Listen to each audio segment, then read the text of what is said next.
Hello everyone, welcome all to the series of infertility part 5, जिसमें हम male infertility को discuss करेंगे। क्योंकि फीमेल इनफर्टिलिटी के सभी फैक्टर्स को ऑलमोस्ट हम डिस्कस कर चुके हैं। जैसे फर्स्ट में हमने बात की एग की कि क्या दिक्कत हो सकती है, उसको ट्रीट कैसे करना है। दूसरे में हमने बात की ट्यूब की कि नेचुरली हम बिना ऑपरेशन के कैसे उसको खोल सकते हैं। तीसरा हमने एंडोमेट्रियल लाइनिंग, जो गर्भाशय की परत होती है जहाँ पर बच्चे को चिपकना होता है, उसमें आप बिना आईवीएफ कराए कैसे वो बढ़ सकती है और कैसे आप नेचुरली कंसीव कर जाते हैं।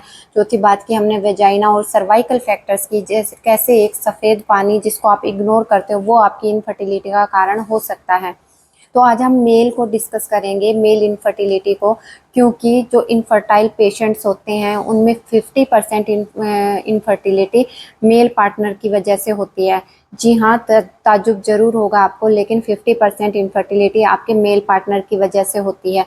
और महिलाएं स्पेशली अपनी इनफर्टिलिटी को लेकर अपनी सास या ननद के साथ आती हैं। वो क्योंकि उनका कहना होता है कि जो मेल पार्टनर है हमारा, वो हमें सेक्सुअली सेटिस्फाई करता है तो उसमें कोई दिक्कत नहीं है। लेकिन ऐसा नहीं है। जब हम सीमेन एनालिसिस कराते हैं तो उसमें दिक्कत मिलती है। तो सिर्फ ये एक पैरामीटर की सेक्सुअली आपको सेटिस्फाई कर रहा है पार्टनर, वो आपकी फर्टिलिटी को डिस्क्राइब नहीं करता है। वीडियो शुरू करने से पहले आप मेरे चैनल को सब्सक्राइब जरूर कर दीजिए, ताकि आपको इनफर्टिलिटी से रिलेटेड वीडियोस मिलती रहें। ठीक है। मेल इनफर्टिलिटी जो है उसमें आपको पता चलेगा सीमन एनालिसिस से। जब डॉक्टर आपकी वाइफ के सब कुछ जांच करवा चुकी होती है, उसके सारी रिपोर्ट्स नॉर्मल आ चुकी होती हैं, उस टाइम पर डॉक्टर आपको बोलती है कि आप भी अपने पानी की ज़रा जांच करा लीजिए। तो 3 दिन के आपस के परहेज करवा के डॉक्टर आपसे सैंपल कलेक्ट करवाने को बोलती है। वो जो सैंपल होगा वो आपका कम से कम 1.5 ml 1.5 ml होना चाहिए, वरना आपका सैंपल रिजेक्ट हो जाएगा। में कुछ पैरामीटर्स होते हैं जिनके थ्रू पता चलता है कि आप इनफर्टिलिटी की रेंज में आते हैं या नहीं आते हैं। सबसे पहला आपकी काउंट्स को देखा जाता है। पर ml के हिसाब से उस काउंट को देखा जाएगा कि आपके जो स्पर्म्स हैं वो 20 मिलियन से ज़्यादा हैं तो आप ठीक हो। लेकिन अगर आप 20 मिलियन से आपका काउंट कम है तो आपको ट्रीटमेंट की ज़रूरत है।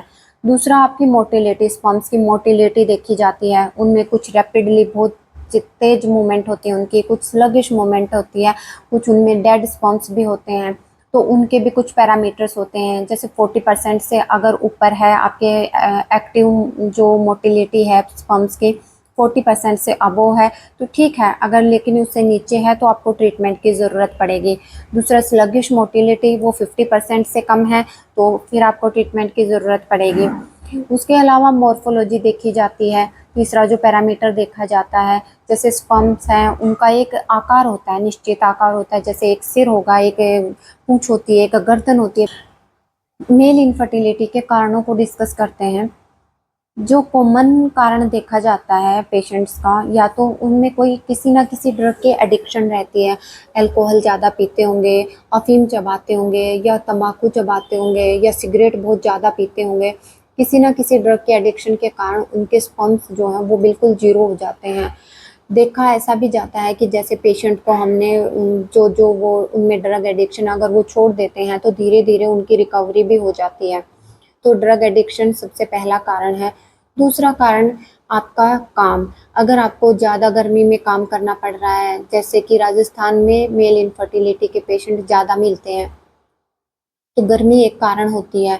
या फिर आपको किसी केमिकल फैक्ट्री में काम करना पड़ रहा है जिससे स्पर्म काउंट पर इफ़ेक्ट पड़ रहा है, कोई पेंट की फैक्ट्री है, या फिर आप एक्सरे एक्सपोजर में ज़्यादा आ रहे हो, या फिर बहुत भारी भरकम काम करते हो, जिम ज़्यादा कर रहे हो आप और डाइट कम ले रहे हो, तो ये भी एक कारण हो सकता है।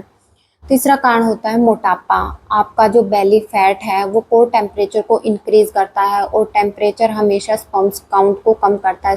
इनके अलावा आपको कोई चोट लगी हो, या बचपन में कोई सर्जरी हुई हो जिनके कारण वहाँ पर ब्लॉकेज हो गई हो, ब्लॉकेज के कारण स्पर्म्स नहीं बन रहे हो, तो ये कुछ कारण होते हैं। और सबसे मेन कारण स्ट्रेस, जिसके कारण प्री मैच्योर इजैकुलेशन या फिर इरेक्टाइल डिस्फंक्शन ऐसे सिम्टम्स देखने को मिलते हैं।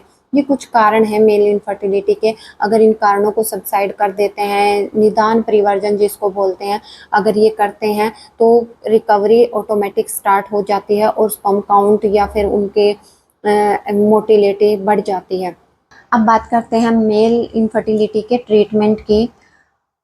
कुछ तो जो इनफर्टिलिटी है वो निदान परिवर्जन से ठीक हो जाती है, जैसे जो कारण है, स्मोकिंग ज़्यादा कर रहा है पेशेंट, ड्रिंक ज़्यादा कर रहा है, अफीम खाता है या गुटखा चबाता है, अगर उनको छोड़ देता है तो धीरे धीरे आपके काउंट्स बढ़ना, अगर लो काउंट हो रहा है उनकी वजह से, तो वो धीरे धीरे बढ़ना शुरू हो जाता है, रिकवरी शुरू हो जाती है।